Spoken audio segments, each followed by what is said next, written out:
Hi, I'm Richard, one of the developer advocates at Chainlink Labs. And in this tutorial, we'll be building a game on the Goerli test network.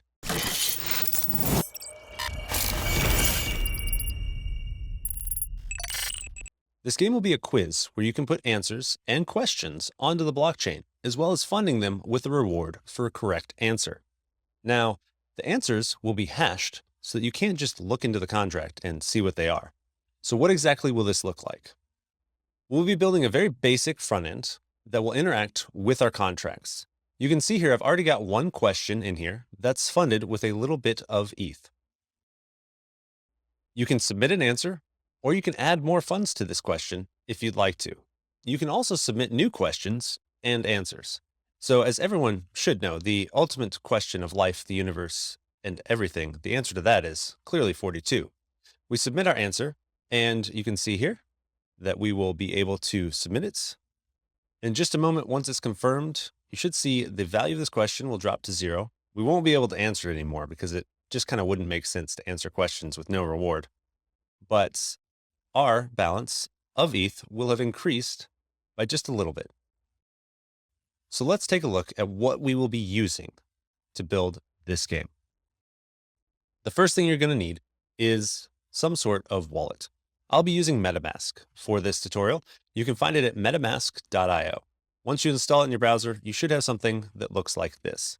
Now, one thing to note, I'm on the Goerli test network. You can see here, I've got a bunch of different networks here. You may or may not see these test networks. If you don't, we can take care of that. If you take a look up here and you go to settings, and then under advanced and you scroll down, you should see an option to show test networks. This is where you can turn that on. If you turn this on, you will then be able to select the Goerli test network, which is what we'll be using for this. If you'd like to use one of the other test networks, you're free to do that. You'll just have to change a few things as you go along. Besides MetaMask, I'll be using Visual Studio Code to do all of my code editing. Make sure, if you want to follow along exactly, that you get Visual Studio Code, not Visual Studio. It's something completely different. Also, I have GitHub Copilot installed, so if you see some magic happening where code just kind of appears on my screen and I hit tab, that's what's going on. Sometimes that code is completely wrong too. So it may be fun to see what GitHub comes up with, but Copilot's pretty interesting. I've liked it so far, but that's what's going on. If you see kind of grayed out text appearing in my code editor, that's where it's coming from. To develop these smart contracts, we'll be using Solidity. That's the language for smart contract development that we'll be using within the Ethereum ecosystem for EVM-based chains. So you can find out more there at docs.soliditylang.org. That's where you can find all the different documentation about Solidity. To use Solidity, we will also be using a framework on top of it called Foundry. Foundry is kind of new on the scene, and I really enjoy it because it lets you write tests in Solidity as well. Other tool sets like Hardhat are fantastic. I just like Foundry a little bit more right now because I can write my tests in Solidity, and so my brain stays kind of in the Solidity ecosystem, if you will. So I'll be using Foundry. It can be found at github.com/foundry-rs/foundry.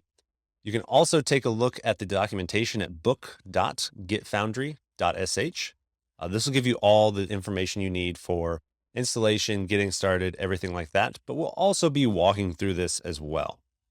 Finally, the last piece for the smart contract side of things that we will need is some way to access the blockchain to deploy our contracts.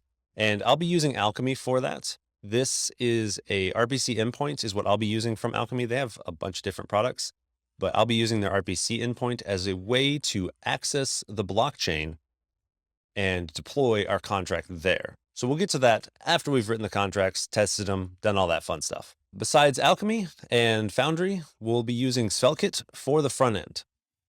So if you head to kit.svelte.dev, you can find the instructions for installing it there. They're pretty minimal. We'll walk through this as well in setting up an application and getting it all connected. I will say right now, this is focused more on functionality than front end design, look and feel. So I will leave that up to you to make this look good. I'm going to focus mostly on getting things connected, a little bit of CSS here and there, just so that things look okay-ish. But this is definitely not a front-end development tutorial. This is more about getting things connected. I mentioned that we'll be using the Goerli testnet. Goerli.net is where you can find information there. Once you have it in your wallet, one thing that you may need is some testnet ETH. And you can get that from faucets.chain.link. When you connect your wallet here and you're connected to the Goerli network, you will see your wallet address populate. You can prove that you're not a robot. I'm sorry to all my robot friends out there. Evidently, no test ETH for you. And you'll pick some things to prove that you know what a mountain or a hill is. Probably be different for you. Once you hit submit, you'll get 0.1 testnet ETH, which will be plenty for the purposes of this tutorial. And finally, we have our own machine that we'll be doing this development on. So if you head to localhost :3000, nothing will be here yet. Hopefully, if something's here, you need to stop whatever that is because we'll be using that port for this tutorial, but you should see nothing currently. Once we get SvelteKit up and running in the second half of this tutorial, you will be able to see your website here running off your local machine. All right, so let's head back to book.getfoundry.sh and let's go ahead and install Foundry. If you head to the installation instructions, you can see here, you'll need to run a curl command that will pull down a shell script and run it. Once you've done that, you'll need to run Foundry up. When you run Foundry up, it should look something like this. And it'll download and install, and then you'll see that it's done. Once you have that, you should be able to continue on with initializing your first steps here. You should be able to continue on with initializing the project. So we'll use Forge. Forge is one of the commands included with Foundry, and we'll be using that to run a lot of things with Foundry. So the first thing we do is Forge init, and we won't be doing hello Foundry. We'll just call this something like quiz game. So Forge init and then the name of your project. So let's head back to the command line and do that. So Forge init, and we'll call this quiz game. And this actually, let's back up a minute. We'll call this quiz game, but let's make a directory called quiz game, and we'll store both the front end and the smart contracts in here. So we'll keep them separate. So we'll go into quiz game. And from here, now we'll run Forge init, and we'll just call this Foundry. This will hold the files for our smart contract. So you'll see it initialized DS test and Forge project. Cool. What does that mean? If we take a look here, we now have a Foundry directory. If we look within that directory, you can see we start to have a bunch of stuff. So let's go ahead and open up VS Code. I have a shortcut installed in my terminal here. If I type code and then a directory, dot means this directory, it'll open up VS Code. Cool. So we've got our quiz game folder and we have our Foundry folder. Within Foundry, we have a few different things. The first thing we have here is the source directory. This is where we'll be spending most of our time. They give you a basic contract and a basic test directory with a test for that contract. This is seriously the most basic of tests. It just checks to see if true is true. But what it does do is it allows you to see kind of the layout of how to set up a test in Foundry. And this will be where we'll start. We're going to be using test-driven development, which means we'll be following this cycle of write a test, run the test, it's going to fail. Fix the test so it passes. Run the test again. It's going to pass. Sweet. Then you start over. You write a new test. You run the test. It fails. You fix the test so it passes. And you run it again. And now it's passing. Awesome. So that kind of cycle of write a test, fix the test, write a new test is how we'll be doing our smart contract development. This gives you the basics here where you have a setup function that will run before each test. And then you have the different tests that you'll be running. Within the contract, you can see here, this is also the most basic of contracts. It does nothing, but we will fix that in just a moment. Now, before we get going too far into this, there are a few things to know about Foundry. We have a gitignore file, and when you split up into two different directories like this, if you're going to be storing this quiz game folder in GitHub, you'll need to put a .gitignore at the top level of that directory for Git to know what it needs to ignore. In this case, you'd want to include these. You're also going to want to include any sort of environment variables, anything like that. But for the purposes of this tutorial, let's go ahead and make that first change, and we'll add .gitignore to the top level. And we are just going to take what's in here and we're going to put it in here for now. So we're just kind of copying from the Foundry version and putting it in the root of our project altogether. We'll do the same thing. We'll add to this file when we initialize the SvelteKit repo, because they come with some pretty good defaults, and I think this is a good way to start. Also, we may want to initialize this. So if we open up a terminal and we say git init, that'll just create an empty repository. So we could track our changes if we wanted to. We can submit it to GitHub at this point. I'm going to leave that up to you to kind of do that, as that's slightly outside the scope of this tutorial. All right, so we have our basic setup here. We have in our source directory, we have the tests. So create a new file here called quizgame.t.sol, and we're just going to copy the example contract.t.sol. We'll copy it and put its contents in here for now. It's a good place to start. Like I mentioned, it kind of gives you the skeleton of a test in Foundry. I'm going to change a couple things. I'm going to change the version of Solidity just to be a little bit more current version. We can note that it imports test.sol. This contract is where all of our testing functionality is coming from, things like assert true. And it's giving us a little bit of an error right now, saying that it can't find it, but this is more of an issue with VS Code and not Foundry. It's not knowing how it's going to import it, but Foundry and the forge command that we'll use to run the tests know where this is, so it's okay. We have our contract, the contract name. Let's call this quiz game test. It's of type DS test. We have our setup function, which we'll be filling out here in just a moment. And then we have our test example, and this will let us test it. So we've got this set up. I guess we could have just renamed this one, but let's go ahead and remove the sample they gave us, that contract.t.sol. Okay, perfect. So at this point, if you go into your Foundry directory, you should be able to run forge test. What this will do is it'll look in the test directory and run all the tests in there. And you can see that we have our test. It compiled our contract and it ran our contract, the test, and test example passes. Fantastic. This lets us know that our test is set up and working correctly. The next thing that we can do before we get going too far into our test-driven development cycle is let's go ahead and rename this contract from contract.sol to quizgame.sol. And we will call this contract quizgame. And we'll go ahead and change our version up here as well. Perfect. Now, within our test, we can go ahead and start testing actual things.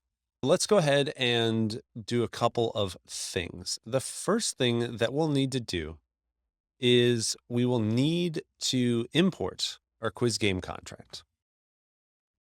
So import .. because that's where it lives. It lives up one directory, quizgame.sol. Perfect. And at this point, everything should be passing as well. Awesome. So this means that our test can see our contract. Fantastic. Now, traditionally, you'd think you want to start editing this test, but we're going to approach things slightly differently. We are going to have our first test actually be the setup. And the reason for that is we're creating a quiz game. And the way that this will work is we'll be supplying both a question and an answer. And the answer is going to be a hashed answer. So in order for all of our tests to run, we need to have a quiz created. So we can do that in the setup, because it kind of makes sense to create the quiz before we do things like testing to make sure that you can answer it and that when you answer it, you get paid out and stuff like that. So how do we do this? We want to create a question, and we also want to create an answer. So we're going to create a question, and the question is going to be, see, this is what I'm talking about with GitHub. It's very, very crazy. Some of the stuff that it comes up with, like I have no idea where it's getting this capital of France business. But our question is going to be a string, and we're going to store it in memory. We'll call it question. And what is the answer to life, the universe, and everything? It's a great question.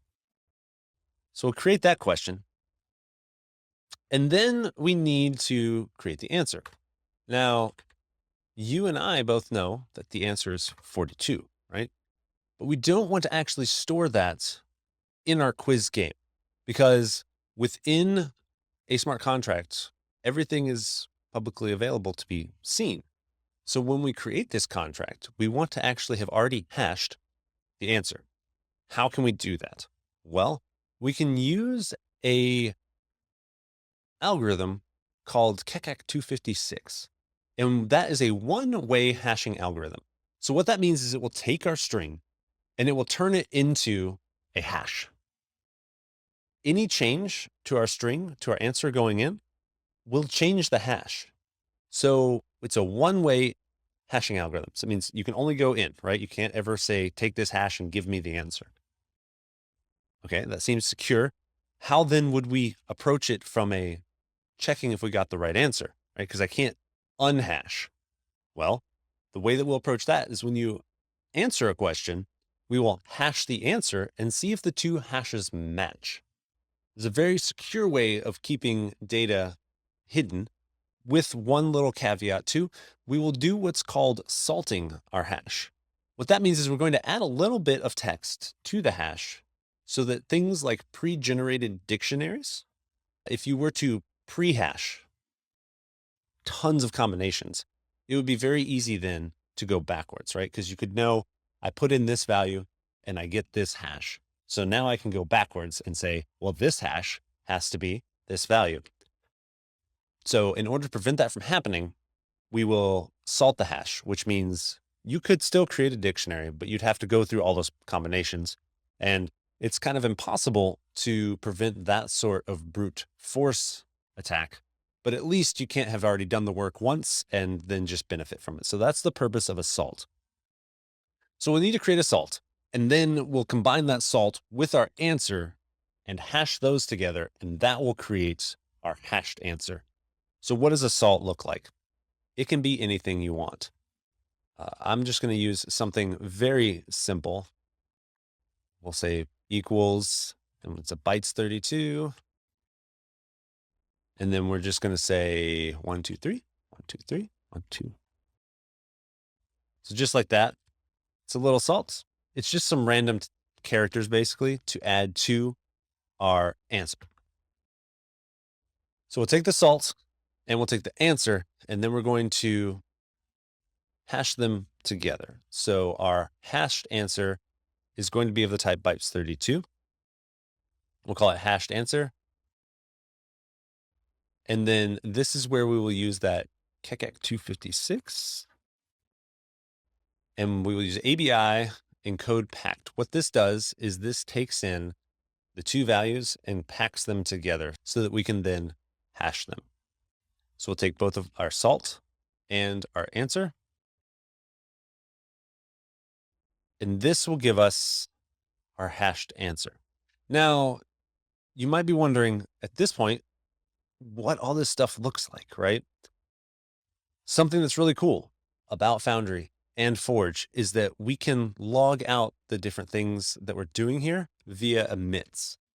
So if we wanted to say, what does this hashed answer look like? We could say emits log bytes 32, I believe, hashed answer. And when we run Forge test, it's not bytes 32. I think there's an underscore in there. Let's take a look at Foundry documentation. In here, under DS test reference, you'll see it's emit log. Yes, there's an underscore in there. Underscore bytes 32.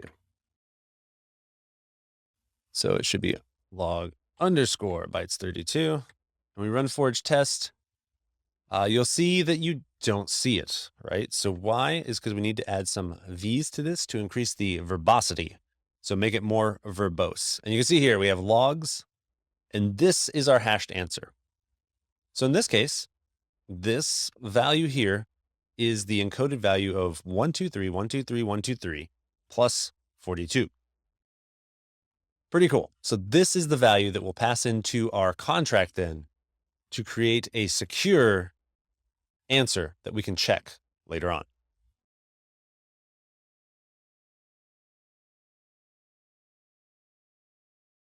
We've got our hashed answer. Now we need to create a new quiz game, right?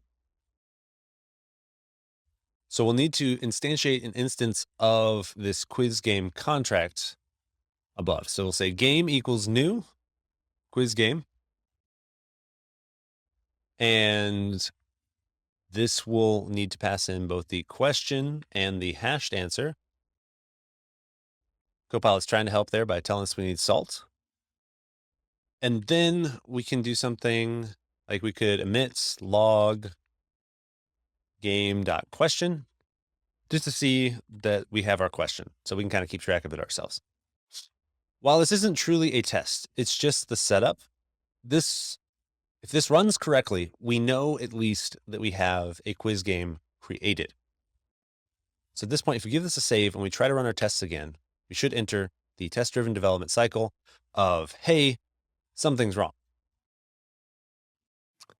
Oh, and I've realized I forgot one other step as well. This game, we need to define that outside of the setup. We need to say quiz game, public game. Just kind of telling us what game is. That's why we got two errors there. We should have only had an error about this new argument failing and this one failing because when we create our contract, the constructor doesn't take this many arguments. So let's go and fix the constructor for our quiz game. If we head back over to quizgame.sol, back in the source directory, we'll need to do some very similar things. We will need to keep track of our, wow, what we got here? We got a lot of stuff. Question and hashed answer. I mean, it's trying to get there. Copilot's coming along. We will not be following that Copilot though. So the first thing we need to do is we need to have the same salt. So we need bytes 32, oops, no spaces. And we'll say public salt equals, and it was bytes 32, 123, 123, 123. Again, this can be anything you want. When you change it, you're just making your answers, once they're hashed, slightly different. It's good. So we need this because we are going to need to hash the answer provided when somebody tries to answer this question. We'll need to hash it with the exact same data that's being used when we created the quiz. So we'll need to keep track of that salt. We also can go ahead and say bytes 32, public hashed answer. So this is going to be that answer. We could say string public question. So yes, GitHub Copilot coming in clutch right there, doing what it needs to do. And then in our constructor, spelling is important. We'll take in a string memory question. I mean, this is it right here. I'm going to hit tab and Copilot's going to fill it in, but we're going to take in a string for the question. We'll take in a bytes 32 for the hashed answer, and we'll go ahead and store those two values in our public values that are stored within the contract. Fantastic. What it's saying here is we can take this public off because we don't need that, even though Copilot seemed to think we did. If we run our tests now, awesome. So we see two things here in our logs. We see the hashed answer that's provided. We also see the question. And if you remember, this question came from our actual game. that we created. So we created a new contract, initialized it with our question and answer, and then we got the question back out. So just like that, we have our question and our answer being stored in a contract, and it's stored in a secure way. But it doesn't really do anything other than storing questions, right? Let's take a look at what we need to do next in order to provide a guess to our questions in our quiz. So I think first, I'm going to try guessing a number that I know should fail, just to make sure that we aren't accidentally giving people correct answers for wrong answers. So let's create a new function, and I'm getting rid of that test example function called test quiz fail. So this is a public function, and we will say that we want to game.guess. So we're going to create a guess function, and our guess, let's just, 42 is the right answer, Copilot. Let's say 1. 1 is our guess answer. Now, this is an interesting test because we know it's going to fail. But in order for this test to pass, we need it to fail. How do we do that? Because traditionally, we want to ensure things are positive, are true. In this case, what that means is that we will need to use two terms called try and catch. So try means I want you to try to do something. If it succeeds, then we have a success path that we can go down. Catch is the, oh no, something went wrong and it failed. But in this case, we know it should fail. So we want to try game.guess 1. Inside here, and you can see Copilot's trying to kind of give us an example of how it would normally approach these things. So normally in here, this means that we succeeded. In our case though, if I guess 1 and I know the answer is supposed to be 42 and this succeeds, that means something's wrong. So in our case here, I'm going to kind of say assert true, false. So this should always fail. This basically means if it gets to this assert true, something went wrong. Outside of that, we'll say catch. And this means there was an error, which means it's correct. We tried to guess a wrong number and it didn't pass. We're going to assert true, true. So if we guess 1, and for some reason that's successful, and we know our answer is supposed to be 42, we're failing this test. Otherwise, we're going to pass this test. It seems kind of backwards, but it's because we're testing for failure. So when we run this, we should see an error again because we don't have a function called guess. So let's head back to our game contract, our quiz contract here, and let's make a new function. And we'll call this function guess. So this will take a string call data. We'll call it answer. And it's public. That means anybody can call it. And inside of here, the first thing that we need to do is we need to check if our hashed answer is the same as a hashed version of the guess. So the answer they're passing in. So I'm going to do this with a require. And I think this may be a little bit nicer way to do this because they won't be able to call this function at all and waste gas on it if this doesn't pass. So what this is saying, and you can see Copilot's got it going on. So it says kecac 256, ABI and code packed. Does this look familiar? ABI and code packed salt answer. Let's check here when we created this. kecac 256, ABI and code packed salt answer. Oh no, it went away. So ABI and code packed salt answer equals, that's a double equals, hashed answer. Remember, that's the value that was passed in and stored when we ran the constructor. And it'll give me an error or a complaint that it could be a view because we're not doing anything here. We can just ignore that for right now. We'll be doing more in just a moment. But at this point, if we rerun our test, it should pass. Sweet. So quiz fail passes. Awesome. That means if we guess the wrong answer, it doesn't let us go any further. Now, the next thing that we're going to do is we're going to use some cheat codes. I know you're thinking, I thought we were doing Solidity, not playing a game.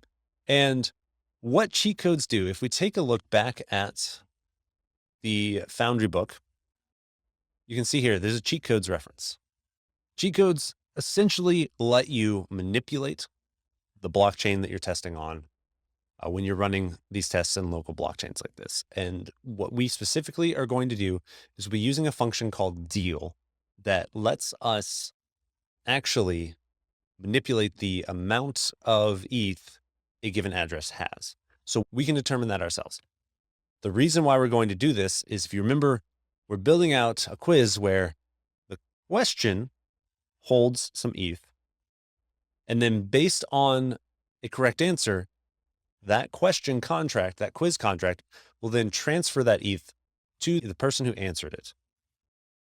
In order to do that, you'll need to have that quiz contract hold a little bit of ETH. And the way to do that within your tests is with the cheat codes. And the specific one, again, is deal. So we head back to our test. We'll need to create an interface outside of our contract. And we'll call it cheat codes. And then function, and the one that we want to use is called deal. And what this does is it needs to take in an address. So that's going to be the address that's going to receive the balance, a uint 256, and we'll say it's external. So then we'll be able to, within our contract, we'll be able to cheat the blockchain and tell the blockchain exactly how much a given address should have when it comes to its balance. All right, so how do we actually do this? How do we apply this within a test? So let's take a look here. Oh, we need one other thing. We need to actually, just like we had here, we'll need to say cheat codes, constant cheat, constant cheats equals cheat codes. And then we'll say HEVM address. This will just let us use cheats within our contract. Head on back down to the bottom. We're going to make a new function, and we're going to call it test quiz pass or test quiz success. Oh, I like pass. So function test quiz pass. It's public. And you kind of see GitHub Copilot is coming in. And we need to do a few things. We need to first track the balance of the address that we're running all of these tests from. So uint 256, begin balance, address, this, oops, close that, dot balance. So that'll get our balance at the beginning. We need to essentially fund the question. So cheats.deal, and then we need the address of the game contract, right? We have our game contract that gets instantiated at the beginning of each test with our setup. So it'll be game here instead of this. Dot address. No, we don't need dot address here. We're getting the address of game. And let's go ahead and give it, I don't know, 10,000.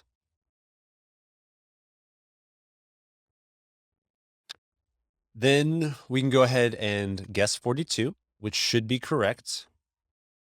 And then we should say, we should see that our current balance is the same as our beginning balance plus that 10,000. So assert equal, yep, this balance, beginning balance, 10,000. So if we do that now, we should see that it fails. Oh, it's not equal. Sorry, it's EQ. Assert EQ. We run it. We should see we have a failed test. Just fails. Why is that? It's because guess doesn't pay anything out. Now, when it comes to moving balances around and having payable contracts, it's always important to have two functions. We need a fallback function, just in case there's no way to get funds in.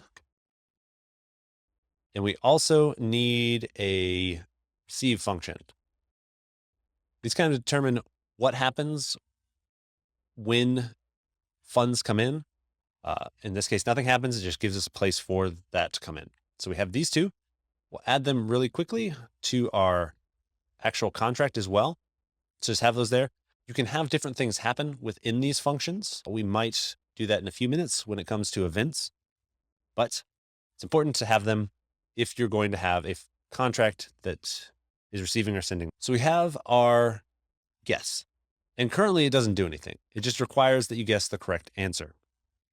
But we want to take the ETH that is stored within this contract, and we want to send it to the guesser if they guessed correctly.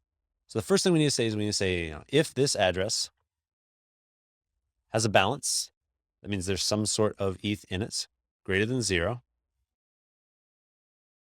Then we want to send it to the message.sender, the guesser. So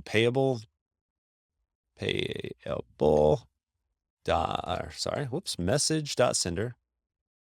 This will get us an address that we can send stuff to. Transfer, and we're going to transfer the entire balance of this contract to the message.sender. Transfer. So just like that, our test should now be passing. Sweet. So what this does, if we go back to our test, we've taken a balance check of the test contract. We then magically created some value within the quiz contract. We ran our guess, we gave it the correct guess, and then the balance of our test contract has now increased. Our quiz game is essentially done. We can create a quiz that we give a question to it. Anybody can see the question. We provide the ability to guess. When you guess correctly, if the quiz contract has a balance, you then get that balance. On the front end side of things, events are fantastic. And we want to create some events to let our front end watch for these events so it kind of update itself. You can think of events as sort of like the logs within the blockchain space. So up here, underneath question, we're going to create two new events. We're going to say an event quiz funded. And we can go ahead and pass in the amount that it was funded with.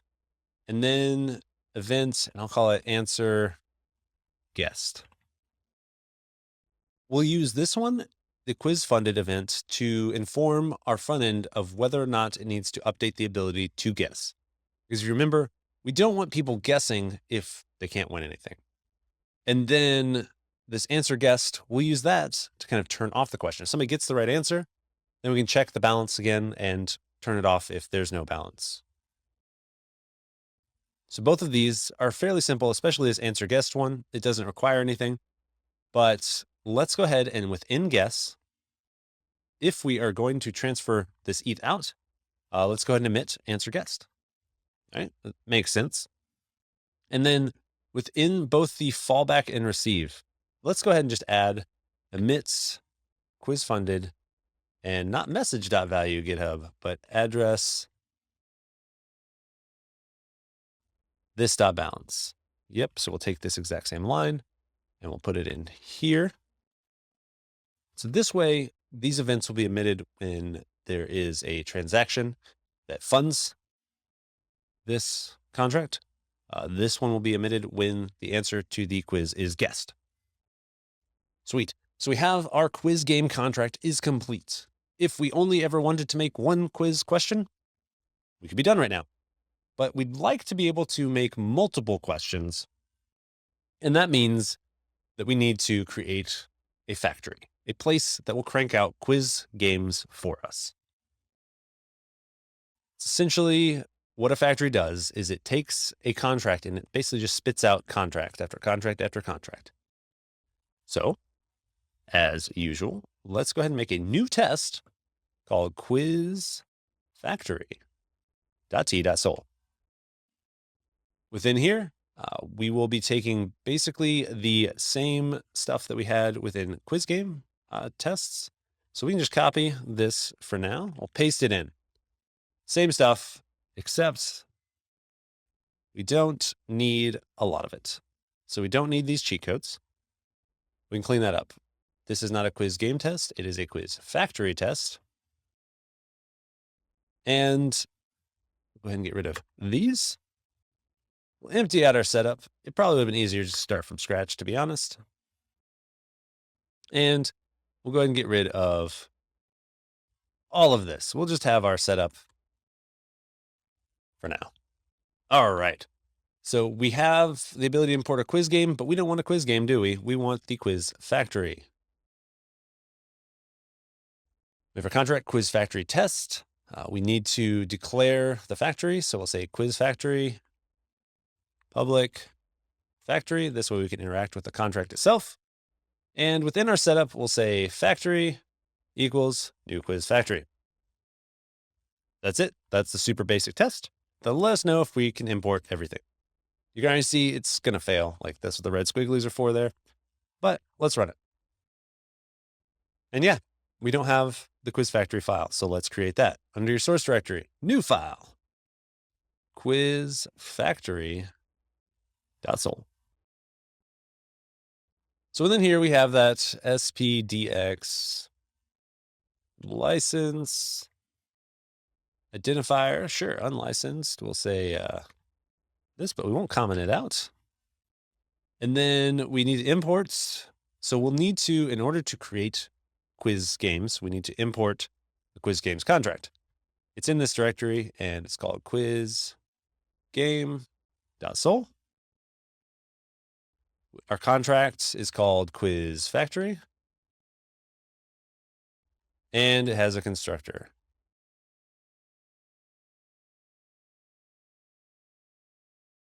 This should let us pass our test so far. Sweet. This means that we have a basic test and everything is set up. Everything is working and running just fine. Now, from here, we will need to change our test file so that we can pass in the values to create a new quiz. And it's going to look a lot like what we did in our setup in the other test file. So what is this going to look like? Well, we're going to have a function, and let's go ahead and call it test create quiz. Doesn't take anything in, public. And within here, we'll need to store the question, the answer, the salt. Man, GitHub Copilot, one tab. It's taking my job. The hashed answer. We can go ahead and omit that hashed answer if we want. And then we'll say quiz. And let's just say quiz game, quiz. Or no, we don't want this yet. Okay, so we got our hashed answer. Now, once we have our hashed answer, we need to use that factory contract. It's a create quiz. Seems like a logical name for the function to make a new quiz. We'll pass in the question and the hashed answer. Now, this is important. When we're creating our quiz, we passed in the hashed answer. When we're running our quiz factory, we're passing in the hashed answer. While we are technically storing the hashed answer in this contract here for test purposes, when it comes to actually using this in our front end, we will hash it on the front end and we will transmit that hashed answer across. So we're not storing the unhashed answer anywhere in our contracts on the blockchain. One thing to remember, they are publicly readable. So we don't want to do that. All right, so we create a quiz. And then the way the factories normally work is they keep track of all the different things that they create. Traditionally, in my mind, with this sort of scenario, we would create a array of quiz games. And within that array of quiz games, we'd have all of our different quiz games that we've created with this factory. So that means that there would be a quiz game. We'll call it quiz. And that's going to be from our factory, from the value of a variable named quizzes. And again, that's going to be an array. So we'll take the first quiz from quizzes. We've got our quizzes. We take quiz 0. And then we need to check something about this quiz. I think probably the easiest thing to do is to check the questions are equal. That's kind of what it's providing here, but that's not going to work the way that GitHub Copilot thinks it does. The way to compare strings in a test like this would be to hash them. And then you compare those two hashed values. So we'll say kekak 256. We'll say quiz dot question, and we'll compare that to the hashed version of the question that we're supplying when we create the quiz. So if these two hashes are the same, we're good to go. We run our tests and we can see create quiz doesn't exist because we haven't added that function to our quiz factory. So within quiz factory, we need to do a few things. The first thing we need to do is we need to make a quiz game array, public, and we'll call it quizzes. Probably also, it's a great idea. We already know about events. Let's just go ahead and make an event called quiz created. And we can say what the index is. And we could also pass the address of the creator if we wanted. I don't even know if we need to do that. We can just say what index the quiz is. I think that'll be enough for now. We got those two events. We will now create a function called create quiz. Oops. And yes, it's going to take in a question, and yes, it's going to take an answer. It's going to create a new quiz game called question with the question and the answer. And it's going to push that quiz that it just created via that contract into this array. And then it'll go ahead and emit that event. GitHub Copilot got that one pretty correct. What is going on here? We need the word new in front of this. We need a new quiz game. This is going to then call the quiz game contract. If you remember, our constructor takes in a question and an answer. That's what we're doing, passing the question and the answer. So just like that, we have created a basic factory. We run our tests again.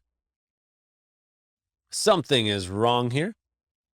What's it say? Invalid type for argument and function call. Implicit conversion from a string memory to a bytes memory requested. Well, that's not going to work, is it? The reason for that is this question needs to be, both of them actually, need to be ABI encoded packed. So let's go ahead and do that.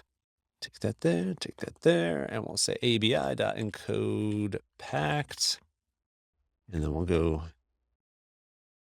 to the end, put our little closing parentheses. Give it a run again. Still running into errors. ABI encode packed. Man, spelling is hard, huh? In COD. Sweet. Okay. We take our values and we assert that our question from the quiz that we just created is the same as the question from the expected value that we passed into the quiz that we just created. Awesome. At this point, we can create a quiz. Maybe it also would be useful to ensure that that array is working. So let's go ahead and say function test count quizzes. QIZZES.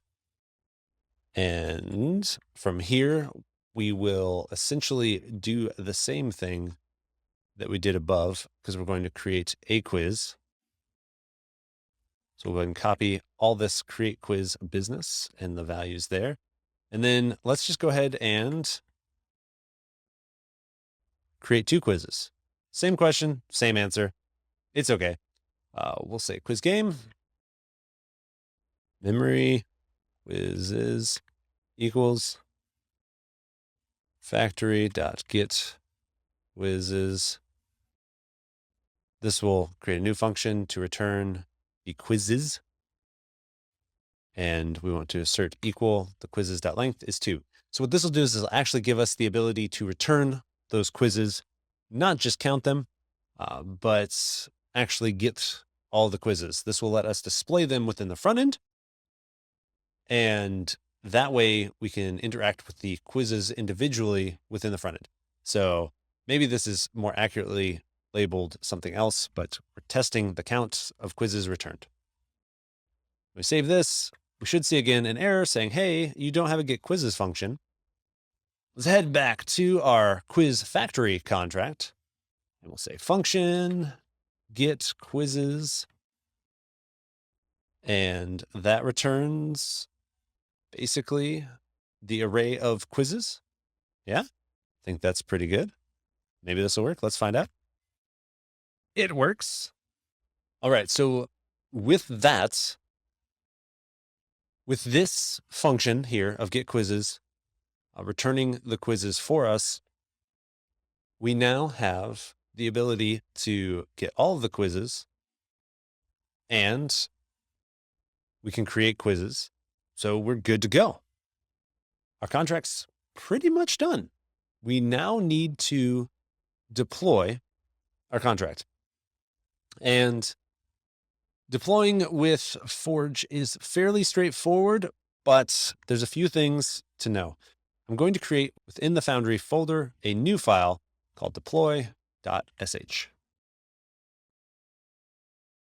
This is what's going to be the contents of that. All this is doing is a fancy way of allowing me to demonstrate to you Forge Create without sharing any of my private keys and that information. Also, if you would like to use this, it will be included in the GitHub repository that is linked. But essentially, what it's doing is it's reading in your RPC endpoint. This is from Alchemy that we talked about at the beginning of this video.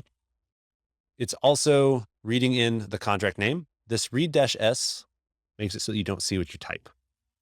That's also good because then you don't have things like your API key stored in your history. It will then prompt you for your private key for your MetaMask wallet. Never, ever, ever, never, ever share your private key. It'll then deploy via that RPC URL and your private key, your contract, to the network of your choice. So let's go ahead and give this a save. And then you can run this one of 2 ways. You could either type bash./deploy, and that'll run it. Or if you want to type just ./deploy, it'll complain and tell you that you don't have permission. You can change the mode, chmod, the permissions on that file just by doing chmod u+x. That's adding execute permission to the user profile ./deploy. Now, if you run just ./deploy, it'll run for you. All right, so we need a few things, and I'm going to do them off screen, but I'll show you the results here. So if we head back to Alchemy and we log in, you'll be able to create different RPC keys. This is the one I'll be using for Goerli. Once you click View Key, that's going to be that private information that you shouldn't share. I'm going to pull that off onto a separate screen, and I'll go ahead and grab that information now. So I've copied that information. I'll head back to the output of that script. So we run deploy.sh. I will paste in that value. You won't see it because that's what that -s does, but it stored it. Then it's asking, which contract do you want to deploy? We want to deploy our quiz factory. Once we deploy quiz factory, it will also deploy quiz game because it imports it. So we'll say quiz factory, give it a return. You'll notice it compiles and then it asks you for your private key. Now, let me show you how to get this. Your private key will be under MetaMask. And when you log in, you can click here, click account details, and export your private key. It'll give you the value and you can copy and paste it in. So that's what I'll be doing again off screen.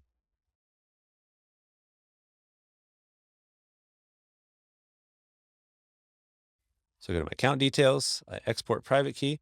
It'll prompt you for your password again. Once you click confirm, it'll give you your private key. You paste that in, press return. And then I always like to copy something else into my copy buffer just to make sure that it's not my private key. All right, we paste in the private key, we hit return. You can see here, we have the deployer. That's going to be my wallet address. Where it was deployed to, so this will be the address of the contract that we just deployed to the Goerli testnet. And then the transaction hash. If we were to take a look at the Goerli testnet explorer and take this contract address, let's go ahead and copy it, put it into the explorer, we should see our transaction here. Yep. And we have our contract creation. So this is that Quiz Factory contract on the Goerli test network. At this point, we're ready to build out the front end. So how do we do that? This is a great point to take a break if you need a break before we dive in to the front end. All right, we're going to be building out the front end using SvelteKit. I like it personally just because it's very simple to explain and see what's going on. There's not a lot of background knowledge that's needed. There is a little bit of what I like to call Svelte Magic that happens and we have available to us. We can talk through that as we get there. Personally, I just like it because it breaks down the application into some JavaScript code, some plain HTML with a little bit of that Svelte Magic sprinkled in, and then CSS. So let's go ahead and get started building out this application. You'll notice it's pretty straightforward. npm init svelte, my app. You will need npm installed. If you don't have that, you can go ahead and install npm. But once you have npm installed, it's pretty straightforward. So we'll take this and we'll head back to, we can just do it straight here from our VS Code from the shell here. If we go back up one directory to our quiz game folder, we do npm init svelte, and we'll just call this svelte. This will create a new directory for us. It's going to ask us a few things. Do we want to install this package? Yes, sure. We're going to be using the skeleton project. If you'd like to see more about how SvelteKit works, the demo app is fantastic and it walks you through a lot of the different things that are available from a code standpoint within Svelte. We'll be using the skeleton project. Let's not do any type checking just to keep things easy. But yes, let's do ESLint and prettier. And no, we're not going to be using browser testing. So at this point, you'll notice we have our Foundry directory and we have our Svelte directory now. One thing to point out before we go too much further, this address here, deployed to, you will need that. So make sure you write that down, copy paste it somewhere. Probably don't write it down. That's a lot to write. Keep this somewhere. Keeping it in the Etherscan for the test network is fine, but we'll need that later.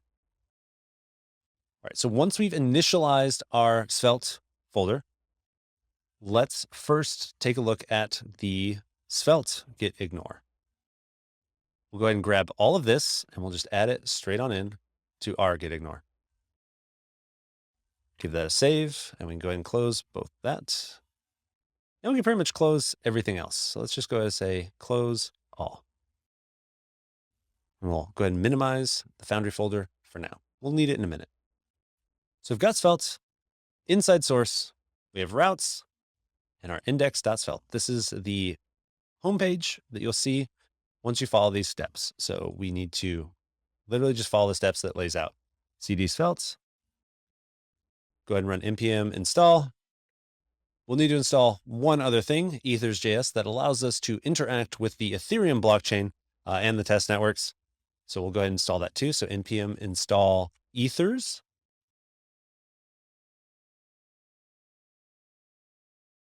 And then the next thing that it said after npm install, we can do git init if we want. We need to skip this one because we've already initialized this git repository. And the last thing is npm run dev. This -- open will actually pop it open in a browser. I'm just going to run dev without it. And you'll see it's exposed localhost 3000. If we head to that URL, we should see welcome to SvelteKit. So I already have that open back here. Give this a refresh. Welcome to SvelteKit. One thing that is great about SvelteKit is it does this hot refresh business. So if I come to here and I say, welcome to my quiz, I go ahead and delete the rest of this stuff. Give it a save. Look at the browser. Boom. It's already refreshed, ready to go. So you can see your changes in real time. If you've got two screens, or you want to use like half of a screen, it's a fantastic way to just kind of see all of your changes reflected in real time as you go. All right. So we've got Svelte installed. It's up and running. We can tell that because we have our changes showing here. Let's go ahead and just clean this up. We'll get rid of all these other tabs while we're at it. We have just our tab. Head back to here. So welcome to my quiz. What do we need to do now? Well, when we're talking about blockchains and looking at things in the blockchain, we need to connect to the blockchain. We could use an RPC URL like what we use to deploy our contracts via Alchemy. We can also use a wallet, which is probably better in this case because we're not going to be just looking at the blockchain. We need to be interacting with the blockchain. So we're going to want to go ahead and create a way to connect our wallet to the blockchain. So let's go ahead and do that. So the first thing we'll do, one thing to know about Svelte is within the source directory, it's pretty common to create a lib directory and to have components live there. So if we create a new folder and we'll call it lib. Within that lib directory, we'll create a new file and let's call it wallet connect.svelte. So this component then we'll start off with just having a button and we'll say attach wallet. I like to kind of follow this method similar to test-driven development, but not with tests directly when it comes to dealing with front-end development where I create like a very basic component, get it attached, and then I flesh out that component. So we create this basic component that just has a button that does nothing for now. Within index.svelte, let's go ahead and the first thing we'll do is we'll create a script tag. Inside of here, we're going to import wallet connect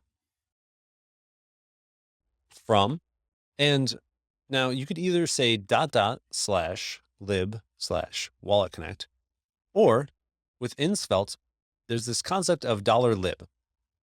And that always points back to this lib directory under source. No matter where you are in the hierarchy of files and folders, this will always point back up to this lib directory. So it's kind of a good practice and good to just kind of start doing that. So wallet connects.svelte. So this imports that components, and then we can go ahead and use it. So we'll just say wallet connect here. And if we head back to our browser, we should see this button that says attach wallet, and it does a whole bunch of nothing. Awesome. We've got our wallet. Let's make our wallet button do something. And this one's going to be kind of a doozy all at once. So we head back to wallet connect. Within here, we're going to need a script tag as well. Inside the script tag, we installed a package called Ethers. Ethers is a way to connect to the blockchain. We're going to import it here. So import Ethers from Ethers. And then we're going to create a object that's going to be basically a set of properties for all of our Web3 stuff. Things like holding the provider, the signer, the account, what chain we're on, the contract, everything like that. So we'll create a Web3 props variable, and we will then give it the provider, the signer, the network, and not network, account. That's what I said, right? Account. And we can go ahead and say chain ID for now. You'll notice when we save it, Svelte's doing a lot of stuff here with a new plugin and all this stuff. We can kind of minimize this for now. We can use this if we need to later. Remember, this is where the server's running from. So we have our Web3 props kind of initialized. Let's go ahead and make a function to connect our wallet to this. Oh, wow. That's a lot of stuff. We are not going to be using that one. Sometimes GitHub Copilot is fantastic. Other times, oof, man, I don't even know. So we're going to create an async function, and we'll call it connect wallet. Whoops. I don't know what that was. We'll call it connect wallet. And within this function, we need to say let provider equal new ethers.providers.web3 provider window.ethereum any, and then we will await provider.send eat the request accounts. So this is going to go ahead and say, hey, can I see the accounts? Can I go ahead and ask for your connection? Once we have that, we'll say const signer equals provider.getSigner. So once we've gotten the provider, we'll go ahead and get that. We need the account, which is going to be the address of the signer. We can go ahead and get the chain ID. Const chain ID equals await signer dot get chain ID. And then we can go ahead and take all these different values and we'll put them back into those Web3 props. Cool. So this is what it takes to actually connect your wallet. So now with our button on click, we want to run connect wallet. Right? So at this point, this should get us all this information for our wallet connection. So we saved it. Let's head back to here. See what happens. If we click attach wallet, it looks like nothing happens. Pretty sure, yeah, I've already given this address permission to connect to my wallet. So let's go ahead and disconnect. So it's not currently connected. And now when we click attach wallet, it prompts us, hey, do you want to connect MetaMask to this host? Sweet. So we say next and connects, and we're connected. But how would we know? Well, if we head back to our index.svelte, we can use a little bit of Svelte Magic here. So Svelte lets us do things like this, where we can say, if we don't have a Web3 props dot account. So if we don't have an account, right, then we want to show the wallet connect button. Otherwise, else, let's go ahead and, I don't know, what could we do? Just something fun like an emoji. And so if we have our account connected, we can show the wallet connect, otherwise an emoji. But in order for this to work, we need this Web3 props to be passed around. So let's say export let's Web3 props equals, see your provider, signer, account, chain. Yep, sounds good. So we're kind of initializing it here. With export in both of these places, it lets you pass it back and forth. But what we will do is to this component, we'll bind Web3 props. This says any changes on this side, pass them through. Same on this side, if Web3 props changes, pass them back. So now when we connect our wallets, we should see a nice little smiley face. So we attach our wallet and boom, we've got our little smiley face dude. Let's go ahead and look here. If we detach it, it's connected. Disconnect this account. Give this a refresh. So now we can attach our wallet, right? If we say, no, don't attach. Still have our button. We attach our wallets, connect it, get our happy little smiley face with shades. Sweet. At this point, we've connected to the wallet in order to get access to things on blockchain. We can do one of two things at this point. We could go ahead and get the quizzes that we've already created, but we haven't created any because when we deployed our contract, we didn't create like a basic quiz. So probably we need to create a way to add a question. So let's go into the lib directory. We'll make a new file and we'll call it add question.svelte. In here, we'll need to do much of the same stuff that we did with the Web3 props, just to kind of pass that information around so that we can interact with the blockchain. So we need a script tag. Within the script tag, we'll go ahead and import ethers again. And we'll go ahead and, export those Web3 props. One difference here, though, is we're going to need a contract as well.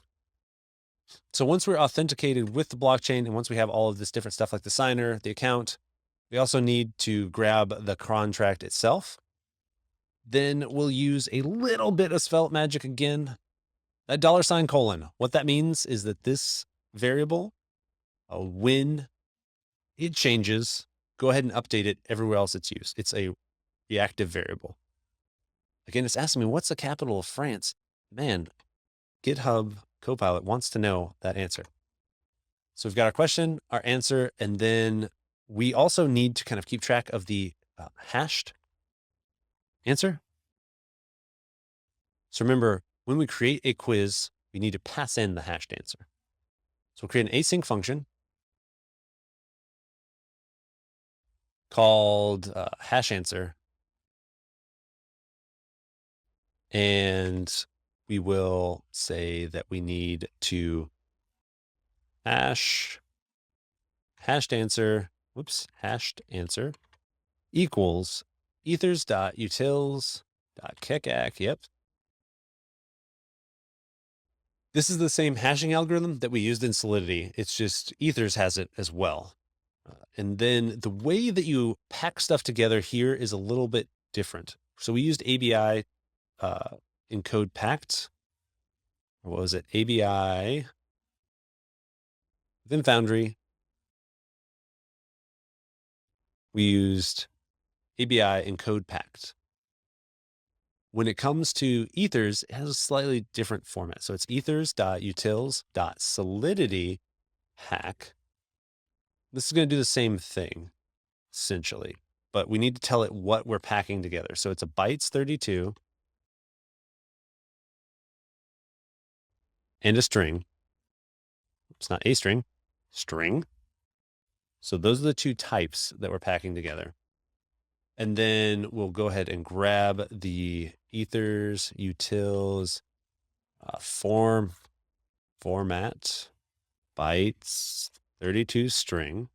This is where that salt is coming from. 1, 2, 3, 1, 2, 3, 1, 2, 3. And then we also, we need the answer. So this is essentially the hashing and packing of the salt and the answer together. So once we do that, then we can use, and probably, I guess, either call this hash answer, or we could just call this add question. Let's just call this add question. Because now we can say web3 props.contract.create quiz question, and then hashed answer. All right. Got those two things. Now we'll need this contract, and we'll update that. We need the contract, and we'll update that here in just a moment. Let's go ahead and build out this component real quick. So we have a div.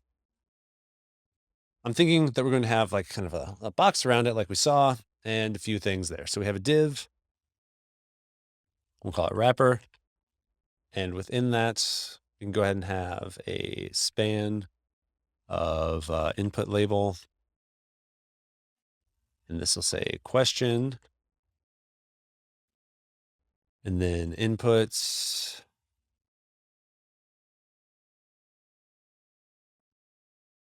And the type is going to be text, but I don't know that we really need that. We need an input, and we'll say bind this value to question.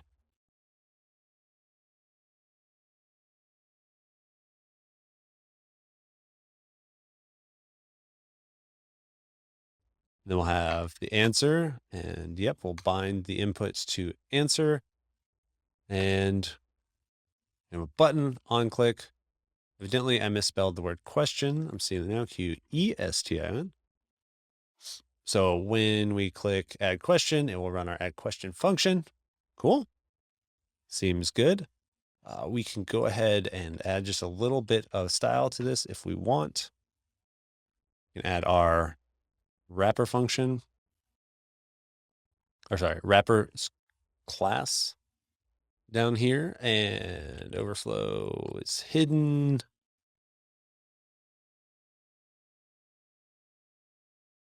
There's just a few things, I don't know, make it look okay.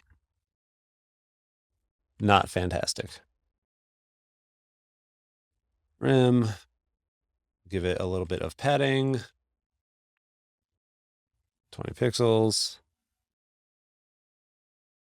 Give it a little bit of a border radius, 15 pixels. Give it a width.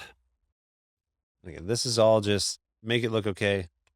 Feel free to do what you like with this. Grab a box shadow, add it to it.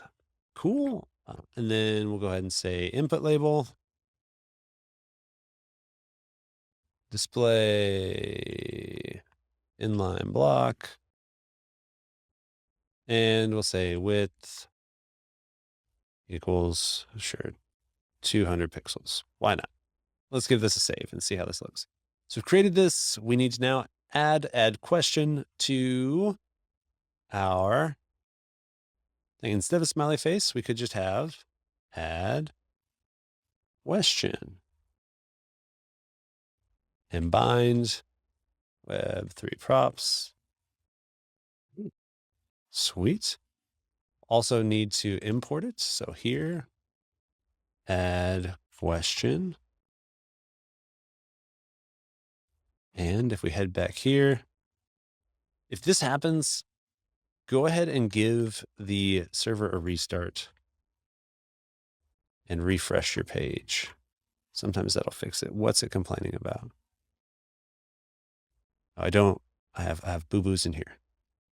We have mistakes. Mistakes have been made. So div, button, input, span, input. This, what's happening right here?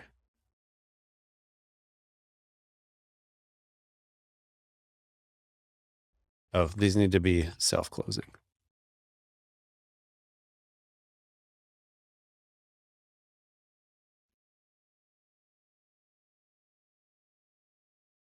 Okay, we attach our wallet, and now we see question and answer. Cool. We have our add question button. We click this, nothing happens because we have not added our contract yet. So if we head back to our index.svelte, within this, we need to do a few things. We need to add the contract to a few places. We need the address of the contract. We're going to need the ABI from the contract that'll let Svelte and Ethers know how to interact with the contract. So the way to do this is within source directory. Let's go ahead and add a new folder called contracts. And whoops, not this source directory. This source directory. But it's always dangerous to have this Foundry folder open when you're not messing with Foundry. So we have contracts here, but we do need to go back to Foundry. So within Foundry, we have an output directory.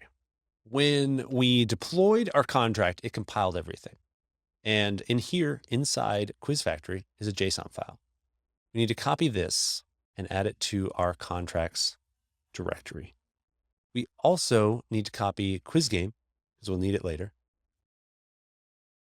So this JSON file, copy it, and we'll add it to our contracts directory as well. We'll get to that one in just a minute. But right now we're going to be using Quiz Factory. So let's go ahead and minimize down the Foundry folder again, just so we don't get confused with source directories. We added our 2 files to our source contracts under Svelte. And you can take a look at what's in here. The one thing to know is it's at the top of this JSON object is an ABI, and we'll be using that. It basically describes what you can do with the contract.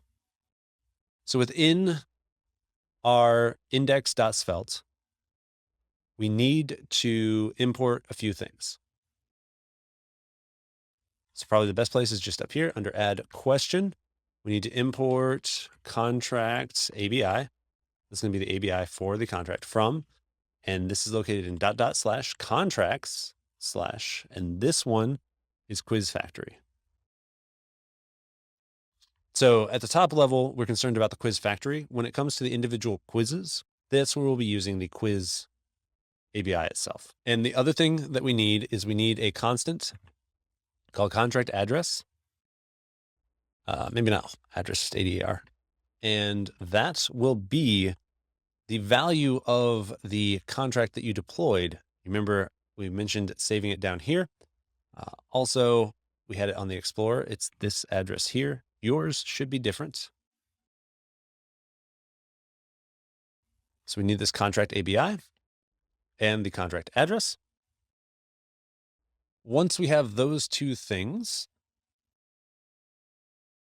we can then pass them to Wallet Connect. So we'll pass them in as 2 separate values to Wallet Connect, so that when we connect our wallet, we can interact with those things as well. You'll see why in just a moment. So contract address and contract ABI. Those get passed into the Wallet Connect components. Within here, we then need to export let contract address equal nothing, and say export contract ABI. This is not going to be a string though. This is going to be a object with an ABI in it that's null. Just kind of do that for now. Once we have these 2 values and we do these things like getting the signer, the account, all that stuff, the provider, we can now say const contract equals, it's new ethers dot contract address, get the contract ABI, use the signer. This lets us say, here's the contract we're going to be interacting with, and here is the person that will be using, the account that we'll be using to interact with it. We also need to add a contract here to our Web3 props, as well as up here to our Web3 props. So we've added a contract here, we've added a contract here, and we've got the contract defined.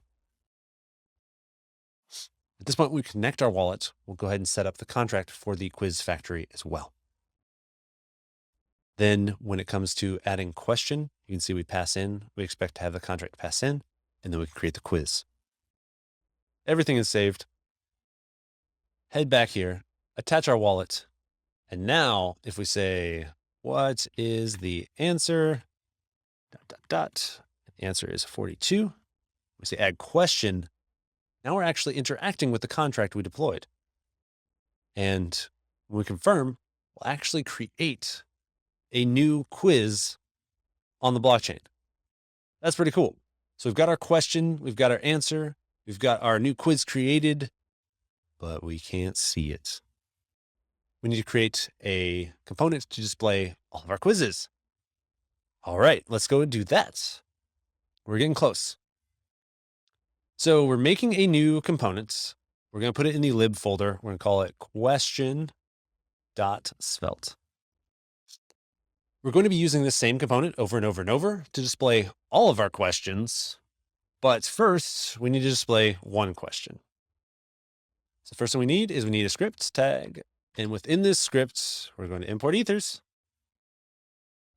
And we also need to do a few things because we are going to be using the other contract now, right? Our first contract was to use the quiz factory to create quizzes, whereas this time we're going to be using the quiz contract, the quiz game contract, to display quizzes. So we need to import contract ABI from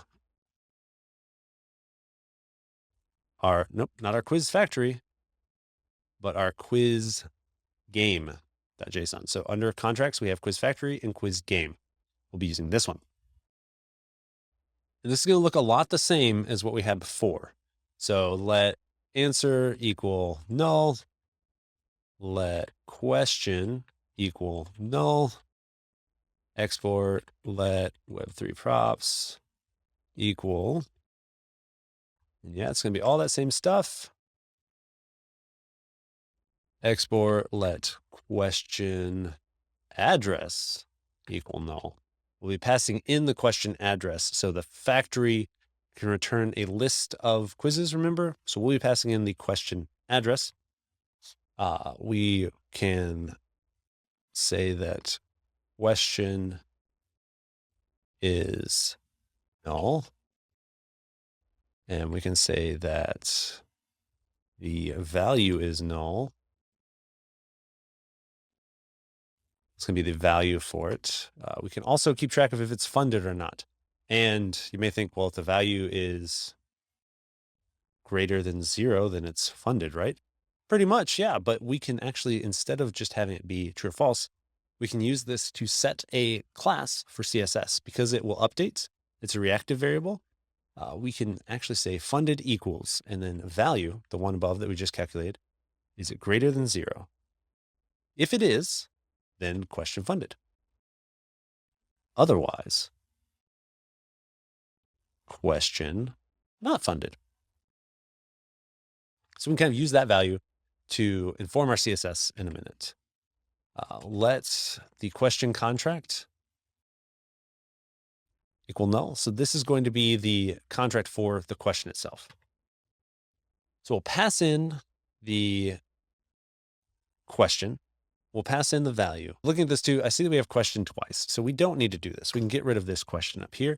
And we now need to actually get this question. And we'll pass in the contract address. And we're also going to be passing in, we have here imported the contract ABI. So given the address of the actual quiz game contract that the quiz factory created, we should be able to get all the things like the question, the funding value, all that stuff. So let's go ahead and do that now. So async function get question.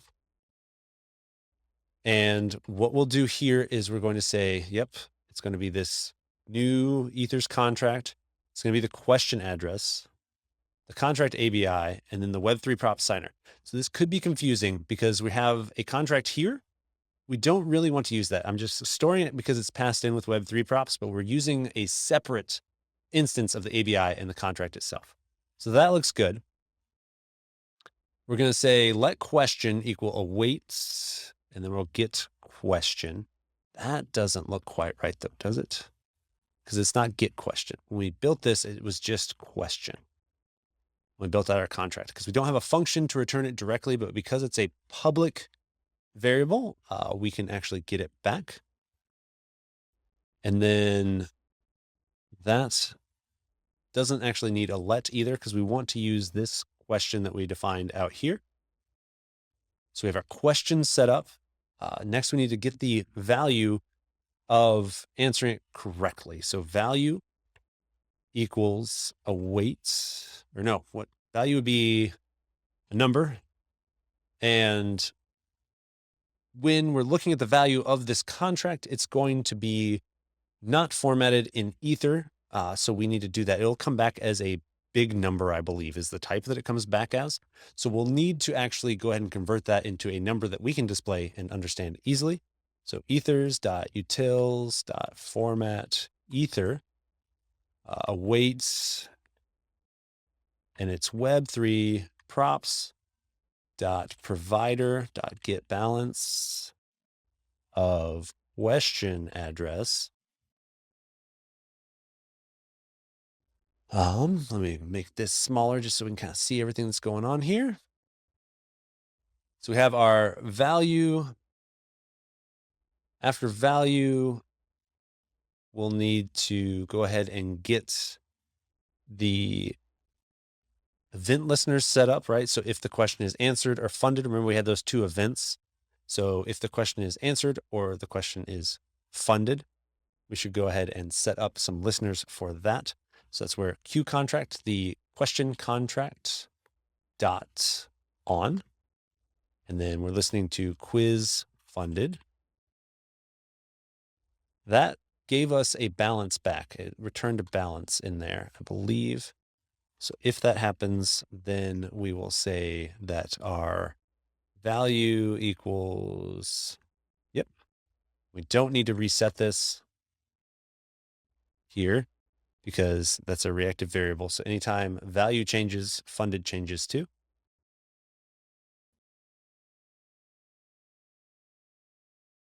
What's going on here? Too many closing curlies and parens. And then we also need to set up another listener to the question contract dot on, and we'll say quiz or answered guest, answer guest. If the answer is guest, then we can go ahead and say run get question again. Because if it's guest, we need to check and see, is it funded? All that fun stuff. Cool. This will get our question. We're also going to need a function to submit a guess, right? That one's pretty simple. It's a async function.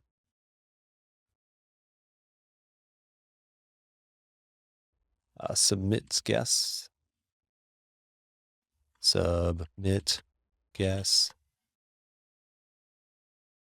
And basically we will just say await Q contract, question contract, guess, and we'll submit our answer. Seems pretty straightforward. Seems pretty straightforward. And lastly, the last thing that we need to do with our contract is we need to fund our contract if we don't already have some funds stored in there. So async function fund. And this will say that we need to say web3 props.signer. This is the person who is authenticated through attaching their wallet. .send transaction. So this transaction will say our 2 is our question address. The value is going to be parse ether, but not one whole ether. Let's just say funding, which is a value that we need to add up here. So we can just add it underneath this. Funding equals 0. So pass in funding. And once we run that, we add that to it, we can go ahead and say funding equals 0 afterwards, right? So we can just kind of clear it out. Or do you want to say 0 or null? I like null better. I'll just empty it out. So fund our contract. And then finally, the last thing that we need to do outside here is we need to run get question. Let's just force this first function to run when this component is loaded. Cool. That was a lot. There's a lot of stuff up here, but let's put it to use. So we need a div, and this div is going to have a class equal to funded. Remember, this is the value either question funded or question not funded. Based on that, we can change things like the background color. So we'll have that div.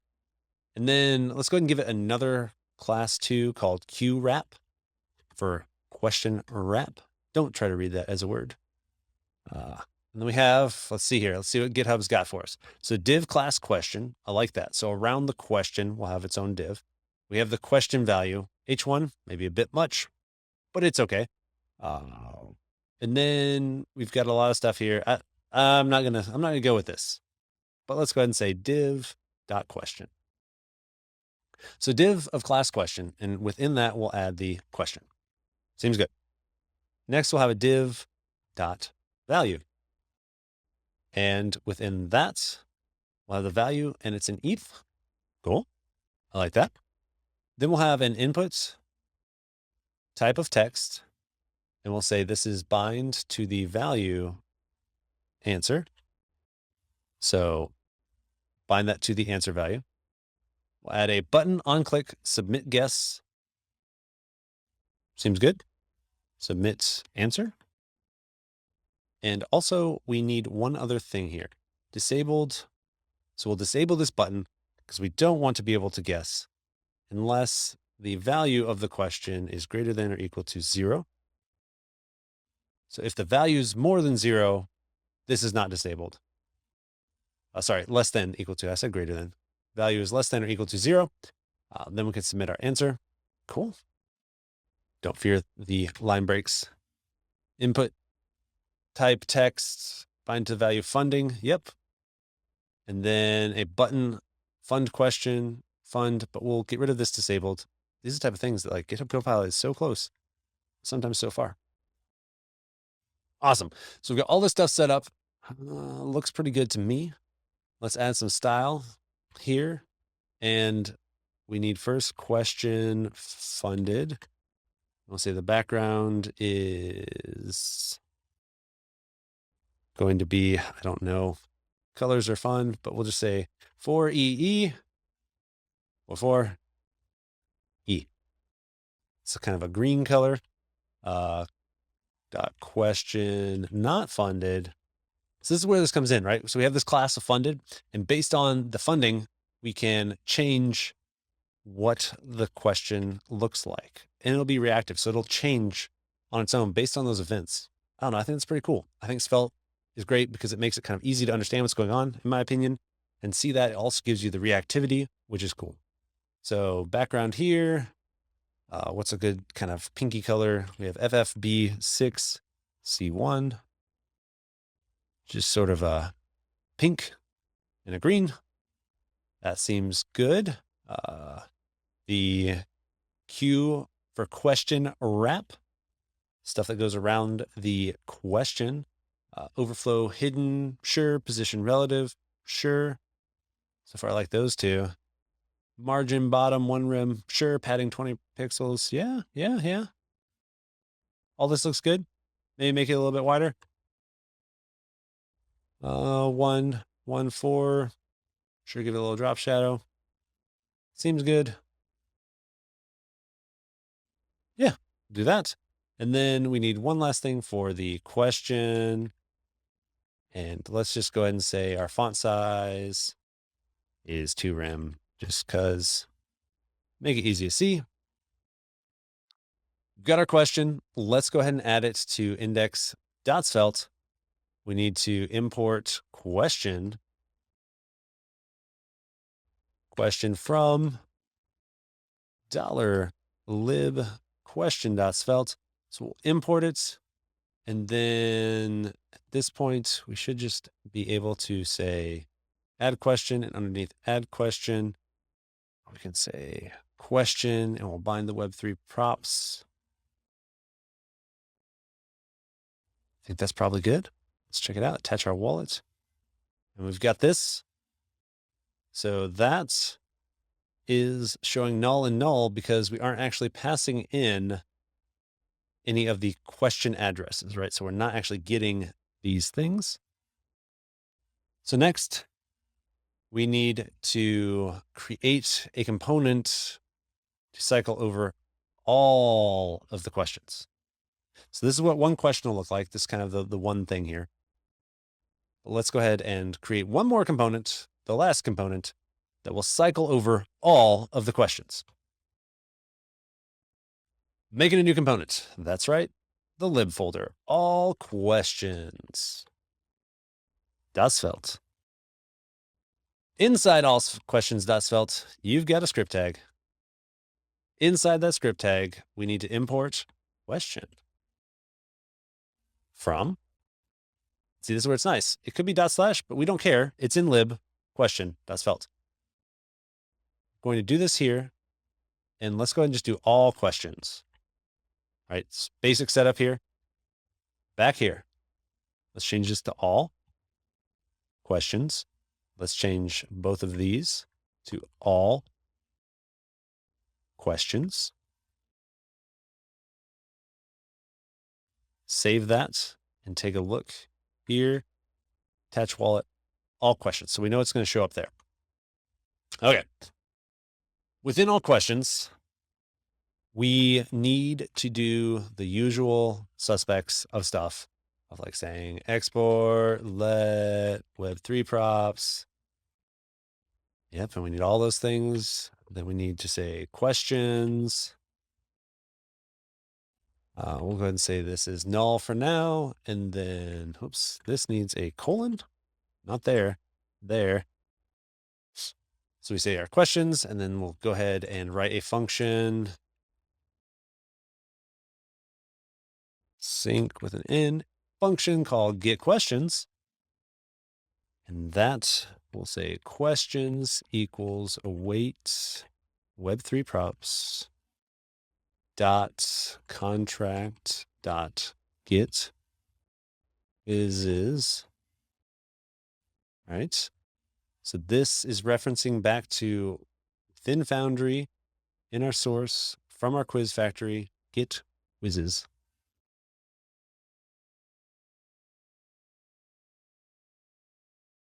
Say all questions. So the questions are get quizzes. And we'll also say Web3 props dot contract dot on quiz created address. It logs the address of the quiz.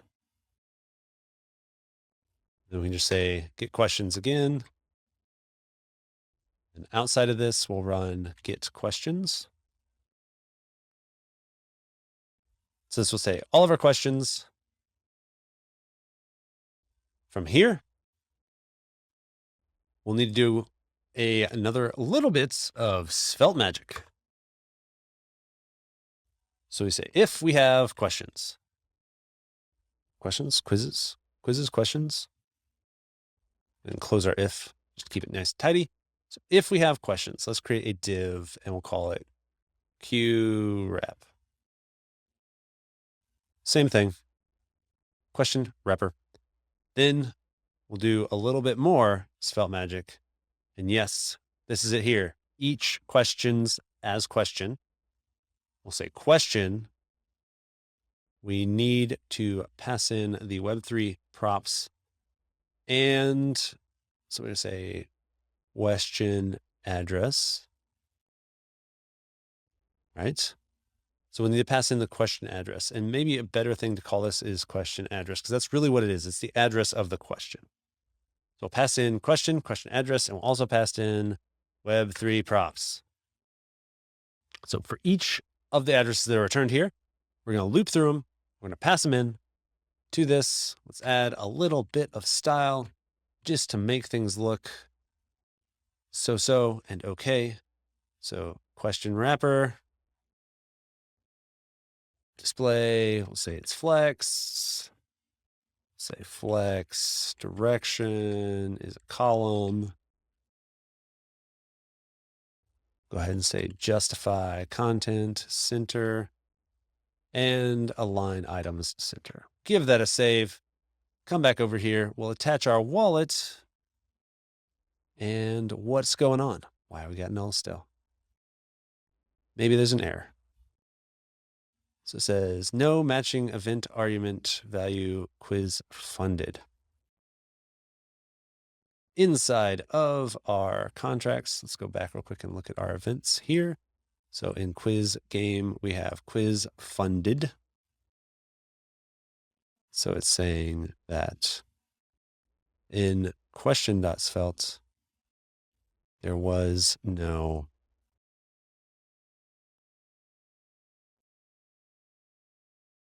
quiz funded. Fund is not defined.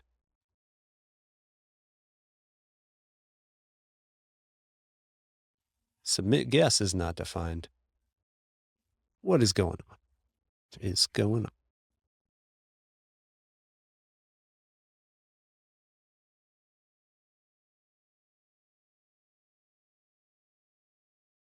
Submit guess is not defined.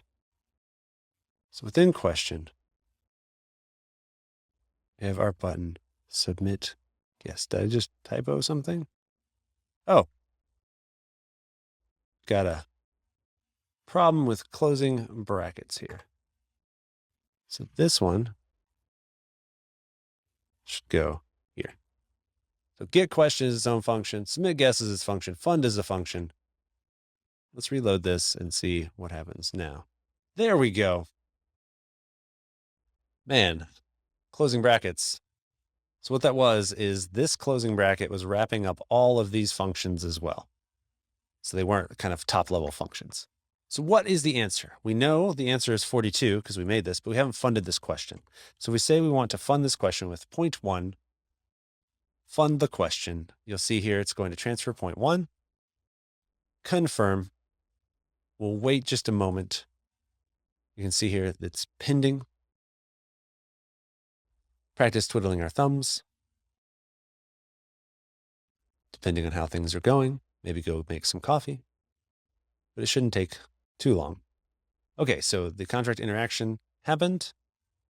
Just a moment here, you should see that this should update. No matching event quiz funded. Not sure about that. Let's go ahead and refresh. Attach our wallet. Okay, so that's there. No matching event quiz funded. Still not liking this. What is going on? So we've got create quiz. If we look at quiz game, quiz funded is an event. It should be spit out for that. The quiz contract is quiz game, contract ABI, Q contract on, answer guessed, and quiz funded. Should be working. Let's try guessing an answer and seeing what happens with errors here.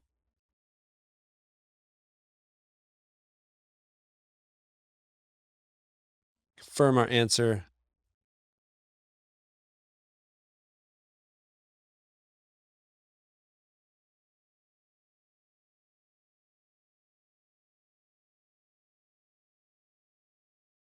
Give it a moment.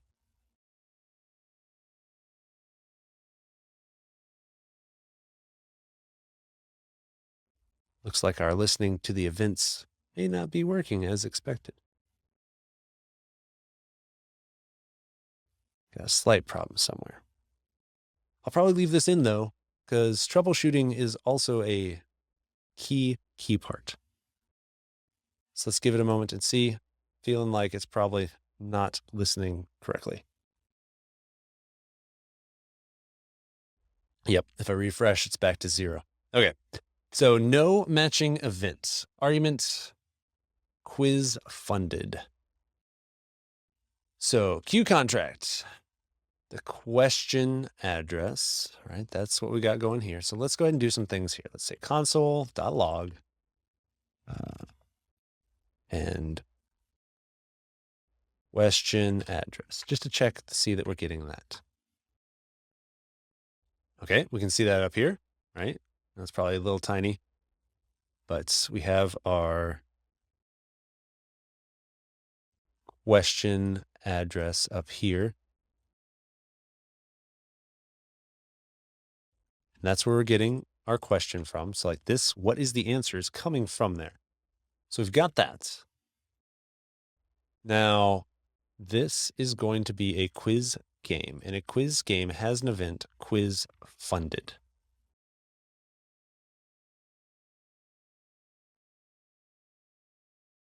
Quiz funded. So if we go back to question, we say on quiz funded. It's complaining about this not being there. So if we comment this out and we clear this, refresh, connect our wallet, answer guessed. So it's having a problem with both of these So it's a Q contract.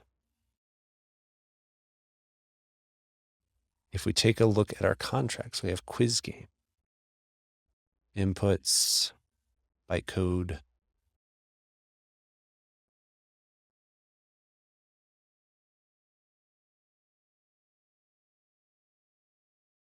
If we look for funded, nope, it's not there. What if we come back here to Quiz Factory and we look for created? Okay, so you see here we have this name type event. So we come back to quiz game and we look for event. There are no events inside quiz game. Interesting. Wondering if we added those and didn't compile it. When we built it, it should have compiled it. So output quiz game.json.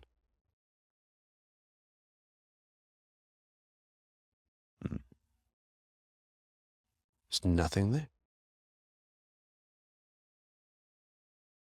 Let's take a look back in and perhaps let's go back up to Foundry. We'll say forge build. No files changed. Compilation skipped. Come to quiz game. Just say answer correct. We'll add a new event to this. Build it. Okay, so it compiled it there. We have 3 events now. If we take a look here, now we have events. It's interesting. It wasn't picking up the events before.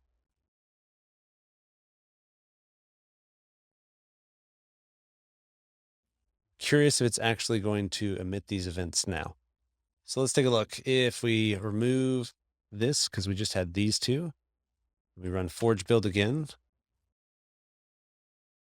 Oh, interesting. Even though we removed it, it's saying that there was no files changed. There's be a way to force this compilation. This is an interesting little issue. Haven't seen this before. So Foundry book.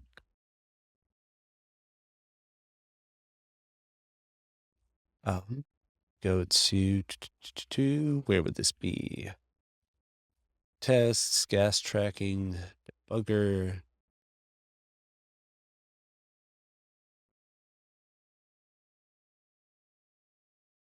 Wouldn't be tests. Be advanced testing. Perhaps we'll just search for build. Forge commands, build commands, forge build. Forge build, build modes, optimizer, artifacts, watch mode. There's a force. -- force. Clear the cache and recompile. So forge build -- force. Okay. That should have forced it to build it. And now there are 2 events. Interesting. Very interesting. I'm going to delete quiz game from our Svelte contracts. Paste in this new one. Save it. Come back to question.svelte. Uncomment this, because now this error was coming because within the JSON file that's describing what the contract can do, there was no quiz funded or answer guessed event. So now if we reload this, I stopped it running. So back to Svelte and say npm run dev, refresh. Okay, attach wallet. Okay, so we can see here. Now I'm curious if I fund this with 0.1 again.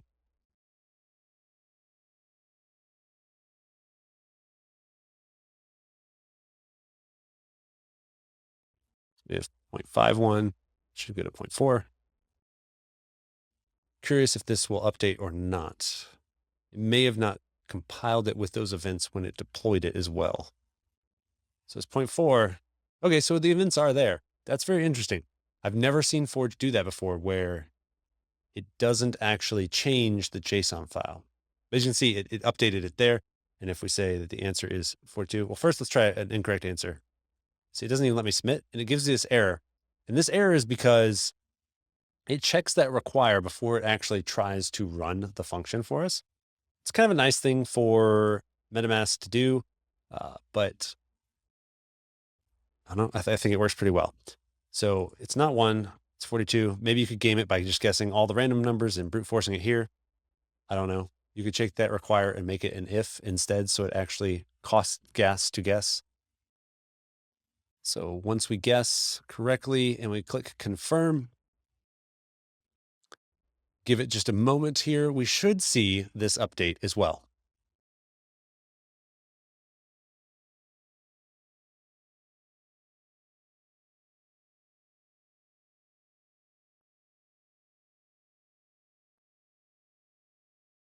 Awesome. So our value is now 0 and our value here has increased. So just like that, we have taken a full stack application, gone from smart contract all the way through to front end web application. Again, it's not necessarily the best looking application, but it's fully functional. You can build it out from here, make it prettier if you like, add questions, add answers. It's all hashed on the blockchain and exists 100% on the blockchain. So thanks for watching, and I'll catch you in the next one.